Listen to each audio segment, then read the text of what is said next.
The Coast Before the Grand Theory,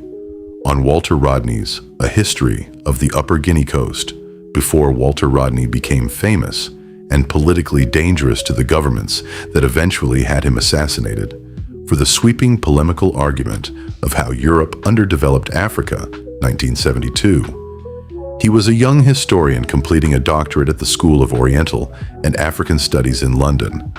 on a much narrower and more conventionally empirical subject, the political and economic history of the Upper Guinea Coast, roughly the coastline of present-day Guinea-Bissau, Guinea, and Sierra Leone, from the mid-16th to the late 18th century. That dissertation became A History of the Upper Guinea Coast, 1545 to 1800, published in 1970, and it remains a foundational,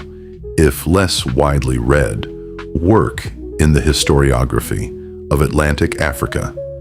a book that helped establish the methodological ground on which Rodney's later, more famous arguments would stand. The core argument: Rodney's study reconstructs, in careful regional and chronological detail, how African societies along the Upper Guinea Coast interacted with, adapted to, and were transformed by more than 2 centuries of contact with European, chiefly Portuguese, and later other European maritime traders. He pays close attention to the emergence of Luso-African and Afro-Portuguese intermediary communities, often called lançados, mixed heritage traders, and cultural brokers who occupied a distinctive social position between African political structures and European commercial interests, facilitating trade, while also becoming over generations integrated participants in the region's own political and social life. Rodney traces how African polities in the region organized trade, adapted their internal political and economic structures in response to the growing Atlantic commercial system, and how the slave trade specifically,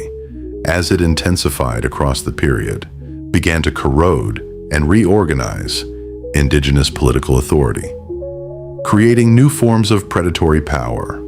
organized around the capture and sale of captives,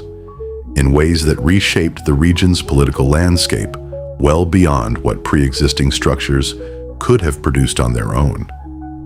Crucially, Rodney's methodological commitment throughout is to treat African societies as historical actors with their own internal dynamics, political logic, and agency, not simply as a passive backdrop against which European commercial and colonial history unfolded. This required combining conventional European archival sources, chiefly Portuguese trade and administrative records, with African oral tradition, in an explicit effort to reconstruct a history centered on African social and political change, rather than one organized primarily around the arrival, activities, and interests of European traders. What the book gets right, the book's significance lies substantially in its method and its historiographical moment. Rodney was writing at a time when the very legitimacy of African history as an academic field, independent of colonial and European historiography, was still being actively established alongside contemporaries associated with the pioneering generation of African historians, including Kenneth Dyke and J.F. Adi Ajayi, associated with what became known as the Ibadan School, who insisted, against a still dominant assumption that Africa had no history worth serious archival study prior to European contact, that African societies possessed complex political and economic histories fully deserving of the same rigorous historical method applied to Europe. Rodney's granular, source-critical reconstruction of political and economic change along the Upper Guinea Coast across 2.5 centuries was a substantial contribution to that broader project, demonstrating that a specific African region's internal history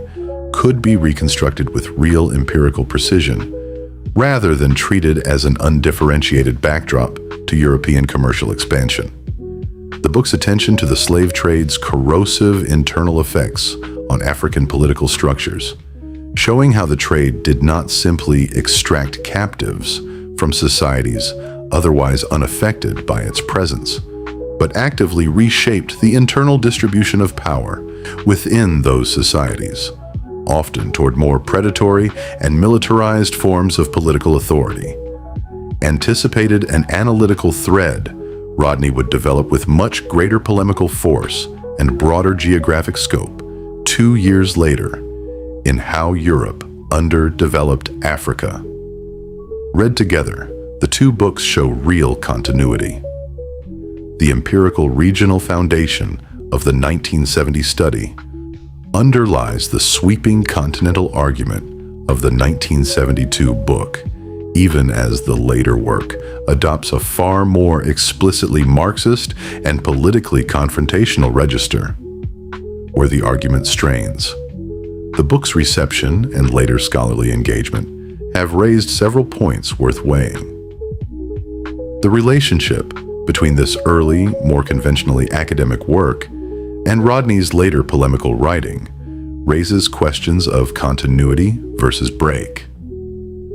Some readers and later scholars have noted a marked shift in register between the careful, source-driven regional history of the Upper Guinea Coast book and the sweeping, explicitly Marxist, continent-wide argument of How Europe Underdeveloped Africa. Whether this represents a natural intellectual development, a young historian building empirical foundations before advancing a more overtly political argument, or a genuine break in method and ambition, has been a subject of biographical and historiographical interest, particularly given Rodney's own political radicalization and activism in the years between the two books. The Ibadan school tradition Rodney worked within has itself faced later critique. The broader tradition of pioneering African historiography that Rodney's early work is associated with has, in subsequent decades, faced criticism from more radical scholars for a tendency to focus heavily on African state building, political institutions, and dynastic history in ways that could, in some hands, underplay structures of economic exploitation and class formation, precisely the kind of analysis Rodney's own economic focus in the Upper Guinea Coast study largely avoided, but which characterizes a real methodological tension within the broader school of African historiography he emerged from. Reliance on Portuguese archival sources carries the biases of the traders who produced them.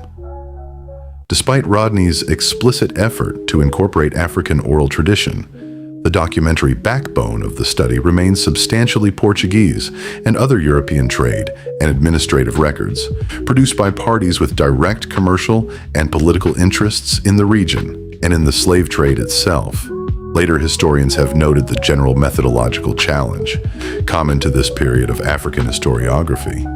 of how completely oral tradition, particularly for political and economic detail reaching back to the 16th century, can actually counterbalance the perspectival limits of European commercial archives, even when a historian makes serious efforts, as Rodney did, to draw on both. Subsequent archaeological and documentary scholarship has refined specific claims. As with any regional history written in 1970, later archival discoveries and archaeological research on the Upper Guinea Coast have complicated or refined some of Rodney's specific claims about particular polities, trade patterns, and periodization, which is a normal feature of a field's development rather than a unique weakness of the book, but which means the study is best read today as a foundational rather than final account of the region's early Atlantic history. The book is less accessible than Rodney's later work, as a dissertation-derived regional monograph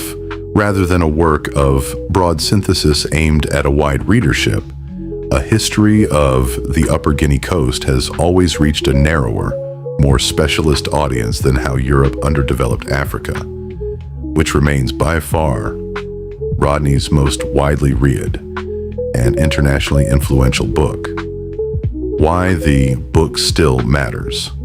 Read on its own terms, A History of the Upper Guinea Coast remains an important and still cited contribution to the historiography of Atlantic Africa and the early slave trade, and read alongside Rodney's later work, it illuminates the empirical grounding beneath the far more famous continental argument that followed it. The book is a reminder that Rodney's later polemical case for how European contact underdeveloped African societies rested not on abstraction, but on years of granular source-based regional history, a scholarly foundation that gave his later, more sweeping arguments their evidentiary weight, even as those later arguments moved into a more explicitly political and theoretical register than this earlier formative work.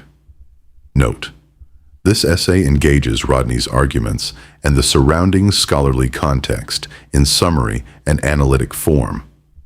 For direct engagement with his evidence and reasoning, consult the original text alongside Rodney's later work, How Europe Underdeveloped Africa and the Broader Historiography of the Ibadan School, associated with Kenneth Dyke and J.F. Aid Ajayi.